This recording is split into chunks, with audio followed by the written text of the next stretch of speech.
Hello. साहेब नमस्कार. हा नमस्कार बापू, काय चाललंय? बस काही नाही, तुमच्याच फोनची वाट पाहत होतो. बरं काय करा, आणखीन एकदा शेतकऱ्याला सतर्क सांगा. सांगा ना. आज आहे 9 मार्च. बर शेतकऱ्याला म्हणा 14 तारखेला आज तुम्ही मका, हरभरा आणि गहू काढून घ्या. बर 15, 16, 17, 18 खूप पाऊस पडणार आहे. असं आहे का? 15 मार्च, 16 मार्च, 17 आणि 18. बर बर बर बर त्याच्यानंतर तसं तर वातावरण 26 तारखेपर्यंत खराबच आहे. बर हो, पण शेतकऱ्याला म्हणा तुम्ही तुमचा, कारण की हे मोठा पाऊस पडणार आहे पुन्हा आणखी. काही गारपीट व्हायची शक्यता?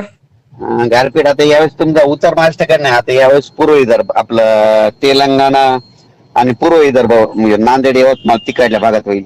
अच्छा, म्हणजे आमच्याकडे नाही होणार, समजा मराठवाडा आणि खानदेश इकडे नाही होणार. अच्छा. गारपीट आता तिकडे होईल, कुठं तेलंगणा, आपलं यवतमाळ, नांदेड, बिलोली तिकडल्या भागाकडे खाली. बर बर बर आमच्याकडे पाऊस पडणार.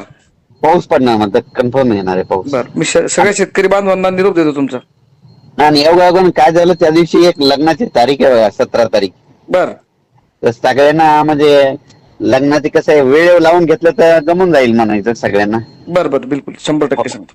चालेल. पाऊस येणार कन्फर्म आहे, त्याला तर रोखू शकत नाहीत आपण. Okay sir, okay. थँक्यू.